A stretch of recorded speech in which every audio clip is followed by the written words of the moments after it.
علی کو مانتا ہوں جس علی کا محمد سے فون ملتا ہے. یہاں سے تھوڑا تھا آگے آپ نے چلنا ہے. دم مست قلندر آپ نے کہنا ہے علی علی. دم مست قلندر دم مست قلندر علی علی. توجہ دم مست قلندر جلال قلندر. مجھے کسی کے داد کی ضرورت نہیں ہے, میں اس کا کلام پڑھتا ہوں وہ مجھے داد دے گا. اللہ آپ نے دیکھا محمد سے کہا سبحان اللہ. دم مست قلندر جلال قلندر من کن تو مولا من کن تو مولا. علی کعبے کا گوہر علی زہرا کا شوہر علی سیون والا علی ابوبکر دا پیارا علی عثمان دا پیارا علی سب دا پیارا. ہر کچے ہر نگر ہر گلی گلی سارے مل کے لاؤ نعرہ علی علی نعرہ علی علی. جب تک بکے نہ تھے جب تک بکے نہ تھے کوئی پوچھتا نہ تھا, حضور آپ نے خرید کر ہمیں انمول کر دیا. یہ ناز پھر یہ ناز یہ انداز ہمارے نہیں ہوتے. جولی میں اگر ٹکڑے آپ کے نہیں ہوتے. میں زیادہ ٹائم نہیں لیتا. مفتی اعظم مفتی مشتاق صاحب, میں یہی تعریف کر رہا ہوں کہ یہ تعریف نہیں ہوتی, بیسک درس ہوتا ہے. 18 سپارے کی سورہ نام میں فرمایا ہے کہ آپ عالم دین کے پاس جا کر پوچھو. میں ترجمہ سنا رہا ہوں. پوچھو کہ عالم دین کیا چیز ہے, اس کی صحبت کرنا کیا چیز ہے, اور عالم دین آپ کو دے کیا سکتا ہے. عالم دین ایک روحانی باپ کی طرح ہوتا ہے جو اصطلاحات کرتا ہے. میں انتہائی ادب کے ساتھ ان کو گزارش کرتا ہوں کہ آپ اپنے مسند پر بیٹھ کر صالح صاحب کے لیے کچھ کرتے ہیں. محترم المقام محترم جناب مفتی مشتاق صاحب.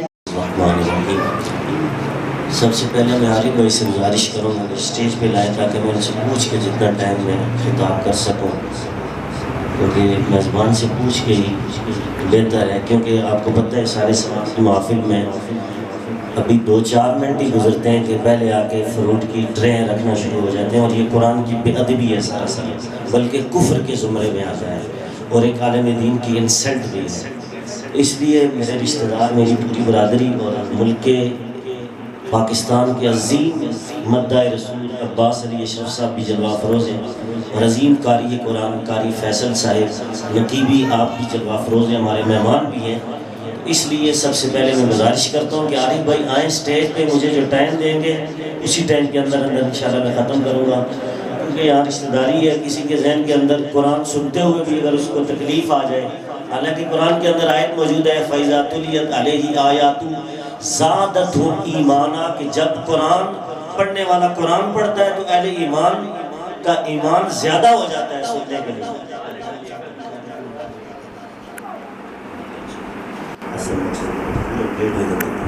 پڑھے لکھے بندے, لیکن یہ جملہ میں ان کا قطع کلامی میں معاف کرتا ہوں. یہ صرف محفلوں کے اندر یہ چیزیں آتی ہیں کہ نماز کا ٹائم ہو گیا ہے, تو اس لیے حاجی صاحب آپ تشریف رکھیں, مہربانی کریں, آپ نماز کے وقت چلے جائیے, ٹھیک ہے, کوئی مسئلہ نہیں ہے, ٹھیک ہے. 4:30 شروع ہوا تھا, تو اب میزبان ہے, آپ کو پتہ ہے راستہ بند تھا فیض آباد میں, تو مہمان میں دیکھیں ہماری وہ جو فوجی ٹریننگ کا مسئلہ ہے, اصل مسئلہ وہ ہوتا ہے, یہ عرفی ٹائم متعین ہوتا ہے, سہولت کے لیے متعین کیا جاتا ہے. ایک عرفی ہوتی ہے, غیر عرفی ہوتی ہے, یہ علماء ہی بہتر سمجھتے ہیں. تو ٹھیک ہے جی حاجی صاحب, اگر آپ نماز کا ٹائم ہوا آپ چلے جائیے, 2-4 منٹ اوپر ہو جائیں گے. کیا پتا یہ محفل رب کی بارگاہ میں مقبول ہو جائے اور نماز نہ مقبول ہو, یہ تو اللہ ہی بہتر جانتے ہیں. یہ ظنیات میں سے ہے, قطعیات میں سے یہ چیزیں نہیں ہیں. ہم نے ہر چیز کو قطعی سمجھا ہوا ہے. تو اس لیے یاد رکھیے, ہر بندہ عالم بننے کی کوشش نہ کرے, عالم کو سننے کی کوشش کرے. میرے نبی نے 1400 سال پہلے کیا بتایا تھا, سنو. میرے مصطفیٰ کریم نے کیا, ابھی میں نے تقریر نہیں شروع کی, میں صرف اصلاح کر رہا ہوں, اپنی برادری کی کر رہا ہوں. کسی کو اگر اصلاح کی تکلیف ہے تو کوئی مسئلہ نہیں ہے, قرآن نہ سنے. میں حق بات ٹی وی چینل پر بھی کہتے ہوئے شرماتا نہیں ہوں. تو اس لیے میرے نبی کا فرمان سنو. میرے نبی نے فرمایا, میرے امتیوں 4 میں سے بننا, 5واں نہ بننا.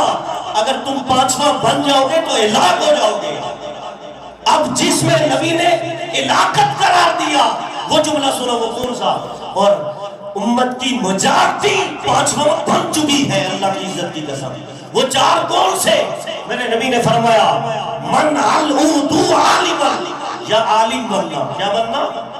عالم بننا، او متعلما، اگر عالم نہ بن سکو تو متعلم بننا، طالب علم بننا، عالم کے قدموں میں بیٹھنا، اور دوسرا یہ اگر کام نہ کر سکو، اور تیسرا کام تم نے یہ کرنا ہے او مستمع، یا عالم بننا، اگر نہ بن سکو تو طالب علم بننا، متعلم بننا، اور اگر متعلم بھی نہ بن سکو تو تیسرا کام تم نے کون سا کرنا ہے؟ عالم دین کی سنتی ہے، اسے سنانا نہیں ہے، کیوں وہ عالم ہے۔ قرآن کہتا ہے قُلْ هَلْ يَسْتَوِي الَّذِينَ يَعْلَمُونَ وَالَّذِينَ يَعْلَمُونَ، عالم اور جاہل کبھی برابر؟ اور یار میری بات سنو، میرے نبی سے بڑا کوئی ہے؟ کائنات میں اللہ نے ان جیسی عزت کسی کو دی ہے؟ میرے نبی نے حضرت عباس کو آگے بٹھایا، بڑے بڑے بوڑھے صحابہ تھے، سفید ان کے سر کے بال تھے، داڑیاں تھی، حج کیے ہوئے تھے، عمرہ کیے ہوئے تھے، عمر میں بھی زیادہ تھے، لیکن میرے نبی نے حضرت عباس کو آگے بٹھا کر بتایا کہ یہ عالم ہے، اس لیے اس کو میں نے عزت دی ہے۔ تو میرے نبی نے فرمایا تیسرا عالم کو سننا، کیا کرنا؟ سننا، اور اگر سن بھی نہ سکو تو پھر کیا کرنا ہے؟ اس سے بغض نہیں کرنا، اس سے نفرت نہیں کرنی۔ فرمایا چوتھا کام تم نے یہ کرنا ہے او محبن، عالم دین سے محبت کرنا، کیا کرنا؟ اور یاد رکھو نبی کی حدیث، اب یہ ٹاپک اور چل پڑا، میرے نبی نے فرمایا جس قوم میں، جس برادری میں عالم دین کی عزت نہیں کرتے، لوگ رسپیکٹ نہیں کرتے، اس کو سمجھانے کی کوشش کرتے ہیں، میرے نبی نے فرمایا اللہ ان پر عذاب مسلط کرتا ہے۔ کیا عذاب مسلط کرتا ہے؟ 70 سال تک اللہ تبارک تعالیٰ اس قوم میں کوئی عالم پیدا نہیں کرتا، اس میں کوئی عالم نہیں، یہ اللہ عذاب نازل کرتا ہے کہ جس قوم اور برادری کے اندر کوئی عالم ہو اس کی لوگ عزت نہ کریں، اس پر انگلیاں اٹھائیں اور اپنے آپ کو پڑھے لکھے سمجھیں۔ یہ پڑھا لکھا ہم اس کو نہیں مانتے، ہم قرآن اور حدیث کو مانتے ہیں۔ تو حضرات محترم میں تقریر کرنے لگا ہوں، ذرا پانی عنایت فرمائیں۔ میرے بھائیو آپ میں یا رسول اللہ کہے اور میں ان سے جنازے پڑھاؤں، ان سے نکاح پڑھاؤں، ان کے پیر جا کے چوموں کہ جو میرے پیر کو بھی مشرک کہے، میں وہ نہیں ہوں، میں کٹر سنی ہوں، میں کٹر سنی ہوں، آدھا سنی اور جیسا چاہو ایسا بول جاؤ۔ قرآن نے کہا لا الہ الا ولا الہ الا، ایک عقیدہ رکھو، یہ نہیں کہ بہنوں کے ساتھ بھی، یہ تو قرآن نے کہا فی طغیانہم یعمہون، یہ منافقوں کی نشانی ہے کہ آدھے اس طرف رہو آدھے اس طرف، کٹر سنی بن جاؤ لوگوں۔ خدا کی قسم جو ایک نمبر کھڑا سنی ہوتا ہے اس کی قبر میں اس کا جسم قیامت تک سلامت رہتا ہے۔ جو گستاخوں کے ساتھ بھی دوستیاں لگائے، انہیں کہیں جنازے پڑھائے، سب سارے کام کرے اور بعد میں کہیں میں فلاں پیر کا مرید ہوں، میں نے کہا تیرے پیر اور تیرے باپ کو تو اس نے مشرک کا فتویٰ دیا ہوا ہے، تو اب بھی اسے پیر اپنا امام سمجھتا ہے، مولوی صاحب سمجھتا ہے۔ حضرات محترم ہر بات سامنے آیا نہیں کی جاتی، اشارہ کافی ہے۔ اب میں تقریر کرنے لگا ہوں۔ الحمدللہ الحمدللہ العزیز القہار والصلاة والسلام علی النبی المختار وعلى آلہ الاطہار واصحابہ الاخیار، اما بعد فاعوذ باللہ من الشیطان الرجیم، بسم اللہ الرحمن الرحیم۔ ووصینا الانسان بوالدہ احسانا حملته امہ کرہا ووضعته کرہا ان اللہ وملائکتہ یصلون علی النبی یا ایھا الذین آمنوا صلوا علیہ وسلموا تسلیما۔ اللہم صلی علی سیدنا واصحاب سیدنا ومولانا محمد وبارک وسلم وصلی علیہ الصلوۃ والسلام علیک یا رسول اللہ وعلی آلک واصحابک یا سیدی یا حبیب اللہ۔ اللہ تبارک و تعالی ہم سب کو اس محفل میں بیٹھنا اور سننا سنانا صحیح معنوں میں سننے اور سنانے کی توفیق عطا فرمائے۔ اللہ کی حمد و ثنا کے بعد حضور کی بارگاہ میں ہدیہ درود و سلام عرض کرنے کے بعد میرے نہایت ہی معزز خصوصاً بالخصوص مہمان گرامی عباس علی اشرف صاحب جو کیو ٹی وی کے عظیم مداح رسول ہیں، آپ جلوہ فروز ہوئے اور محترم قاری فیصل صاحب آپ بھی جلوہ فروز ہوئے. میں مبارکباد پیش کرتا ہوں قبلہ فقیر محمد صاحب کو کہ جنہوں نے اپنی اہلیہ محترمہ کے سالانے کے طور پر آج کی عظیم و شان محفل کا انعقاد کر کے اپنے رشتہ داروں کو بٹھا کر اللہ اور اس کے رسول کی رضا کے لیے، ملے کی رضا کے لیے نہیں، صرف اللہ کی رضا کے لیے یہ کام کیا. میں دعا کرتا ہوں کہ اللہ رب العزت محترمہ ممانی صاحبہ کو جنت الفردوس میں اعلیٰ مقام عطا فرمائے. باقی ان کے بچوں نے جو کام کیا وہ کام کہ جس کو 1400 سال پہلے میرے نبی نے ایسے بچوں کی رسپیکٹ کرتے ہوئے فرمایا تھا کہ یستغفروا لہ بعد موتہ او ترک ولدا. خوشبخت ہے وہ اولاد جو اپنے ماں باپ کے مرنے کے بعد اپنے ماں باپ کے لیے استغفار تیجے کی صورت میں، کل کی صورت میں، 40ویں کی صورت میں اور سالانہ کی صورت میں کرتی رہتی ہے.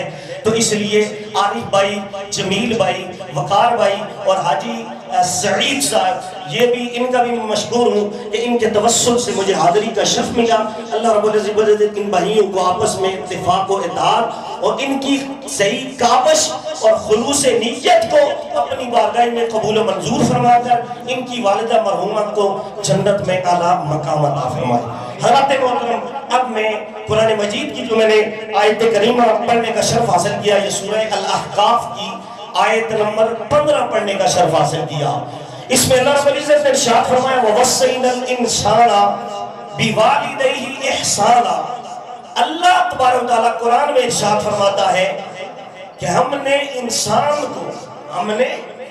انسان کی بات ہے، نہ مومن کی بات ہے نہ کافر کی بات ہے. رب کہتا ہے ہم نے انسان کو اپنے والدین کے ساتھ حسن سلوک کرنے کا حکم دیا ہے. کون سا کام کرنے کا؟ حسن سلوک، بھلائی کرنے کا، نیکی کرنے کا، خدمت کرنے کا حکم دیا. اور آگے یہاں پر اللہ رب العزت نے والدین میں باپ کو بھی شامل کر دیا، ماں کو بھی شامل کر دیا. پتہ یہ چلا باپ کا بھی مقام ہے، باپ کی بھی رسپیکٹ ہے اور ماں کی بھی رسپیکٹ ہے، دونوں کے ساتھ ساتھ. لیکن اس سے اگلا درجہ اب دیکھیں، یہاں لفظ تھا تعمیمی، تعمیم، یعنی کہ عموم، ہر خاص و عام، ماں باپ دونوں کو شامل کر کے رب ذوالجلال نے احسان کرنے کا حکم دیا. اور آگے جا کر رب ذوالجلال نے تخصیص واحد صرف ماں کی عظمت کو بیان کیا ہے کہ ماں کا کیا مقام ہے.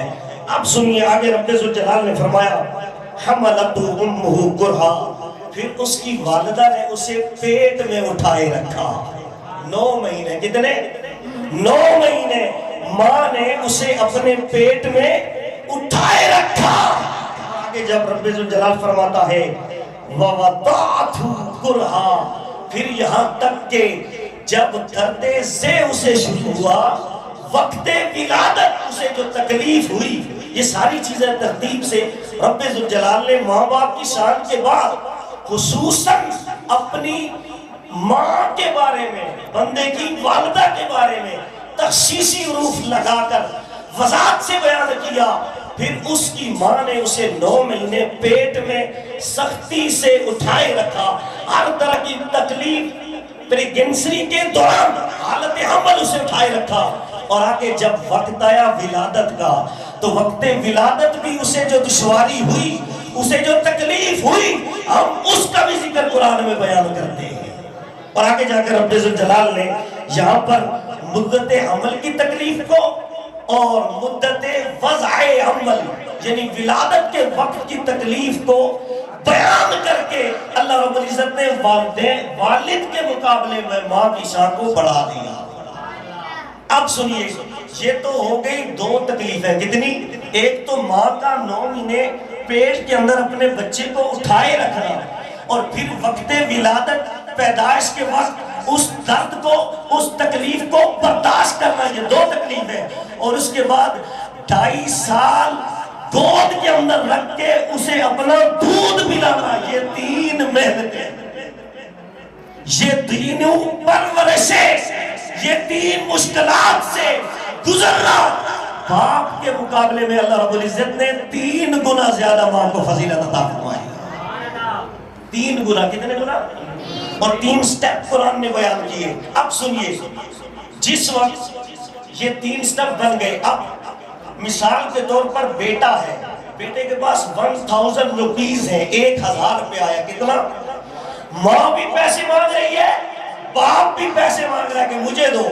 اب شرعی مسئلہ کیا ہے کہ ماں کو کتنے دیے جائے اور باپ کو کتنے دیے جائے؟ تو یہ قرآن کی نص سے اور آگے حدیث سے میں بتاؤں گا کہ ماں کو باپ کے مقابلے میں اللہ رب العزت نے 3 فضیلتیں عطا فرمائی۔ اس کی مثال یہ ہے کہ اگر 1000 روپیہ اولاد کے پاس ہے، اس 1000 میں سے 700 روپیہ ماں کو دے گا اور 300 روپیہ باپ کو دے گا، بلکہ 750 روپیہ ماں کو دے گا، کیونکہ 2.5 اور 2.5 5 اور 2.5 7.5 3 درجے ماں کے زیادہ ہیں۔ 750 ماں کو دے گا اور 250 روپیہ باپ کو دے گا۔ یہ میں نے ایک مثال پیش کی، اسی لیے حضور علیہ السلام سے سوال ہوا کہ احقو بحسنی عملی و صحبتی، میرے نبی نے فرمایا، مجھ پر ایک بندے نے سوال کیا کہ باپ کے مقابلے میں ماں کا کتنا درجہ ہے، سب سے زیادہ حسن سلوک کس پر فرض ہے؟ تو میرے نبی نے فرمایا قال امکی، تیری ماں۔ پھر اس نے پوچھا پھر اس کے بعد کس کا حق ہے؟ فرمایا قال امکی، پھر تیری ماں کا، پھر فرمایا قال امکی۔ 3 مرتبہ بندے نے سوال کیا تو 3 ہی مرتبہ میرے نبی نے ماں کا نام لیا کہ پوری کائنات میں سب سے زیادہ تیرے حسن سلوک کا حقدار تیری ماں ہے۔ اور آگے پھر پوچھا سمّا، یا رسول اللہ پھر کس کا حق ہے؟ تو جا کر 4تھے نمبر پر میرے نبی نے جواب دیا قال ابوکا، اب تیرے باپ کا نمبر ہے۔ تو پتہ یہ چلا 3 درجے جو قرآن نے بیان کیے کہ ماں کے مقابلے میں باپ کا 1 درجہ ہے اور ماں کے 3 درجے ہیں، باپ کے مقابلے میں 3 دگنا زیادہ فضیلت اللہ رب العزت نے ماں کو جیسے قرآن نے دی ہے، اسی طرح حضور کی زبان سے بھی یہ 3 فضیلتیں بیان کی ہیں۔ اب آگے چلیے، جس وقت یہ ماں ولادت کے وقت میرے نبی نے فرمایا کہ المرأۃ تموت بجمع شدیدہ، فرمایا جس وقت ولادت، وقت ڈیلیوری، ماں کا بچہ فوت ہو جائے پیٹ میں یا پیدائش کے بعد یا ماں خود فوت ہو جائے، تو میرے نبی نے فرمایا اللہ پاک اس ماں کو شہید کا رتبہ عطا فرماتا ہے۔ یہ ماں کا مقام اور آگے درجے ہیں۔ پھر جب وہ بچہ کیا کرتا ہے، وہ بچہ ماں کے پیٹ میں 9 مہینے رہتا ہے، کتنے مہینے؟ 9 مہینے۔ تو اللہ پاک 4 عظیم مردوں جیسا ثواب اس کو عطا فرماتا ہے۔ وہ کون سے 4؟ فرمایا قیام کرنے والا، کون؟ ساری رات جو قیام کرتا ہے، ساری رات، وہ ساری رات قیام کرنے والے مرد کا ثواب 9 مہینے اس ماں کو اللہ رب العزت عطا فرماتا رہتا۔ ہر روز ہر رات ایک قیام کرنے والے مرد کا ثواب۔ اور دوسری روایت میں 9 مہینے میں فرمایا کہ دوسرا وہ مرد جو جہاد کرنے والا ہے، جہاد فی سبیل اللہ، فرمایا وہ جہاد کرنے والا مجاہد جب کفار اور دشمن کے سامنے سینہ تان کے کھڑا ہوتا ہے، جتنا ثواب اس کو ملتا ہے اتنا ثواب اس ماں کو گھر بیٹھے ملتا رہتا ہے کہ بچہ اس کے پیٹ میں ہے، اللہ اسے ثواب عطا فرمائے۔ یہ ماں کا مقام ہے۔ اور آگے میرے نبی نے فرمایا پھر 9 مہینے اللہ رب العزت اسے سجدہ کرنے کا ثواب عطا فرماتا ہے۔ سجدہ کہ وہ سجدے کی حالت میں رب کی عبادت کر رہی ہے، گو کہ وہ سجدہ نہیں کر رہی، گو کہ وہ قیام نہیں کر رہی، گو کہ وہ روزے نہیں رکھ رہی، میرے نبی نے فرمایا اسے روزے رکھنے والوں کا ثواب عطا فرما دیتا ہے۔ اب آگے میرے نبی نے فرمایا اب بچہ پیدا ہو گیا، ولادت ہو گئی بچے کی، 2.5 سال قرآن نے کہا کہ بچے کو دودھ پلانا ہے، اب 2.5 سال میں ماں اپنے بچے کو دودھ پلا رہی ہے، میرے نبی نے فرمایا اس کو کتنا ثواب ملتا ہے؟ تو میرے نبی نے فرمایا اس ماں کو اللہ رب العزت ہر گھونٹ کے بدلے، ہر گھونٹ کے بدلے ایک جان زندہ کرنے کا ثواب عطا فرماتا ہے۔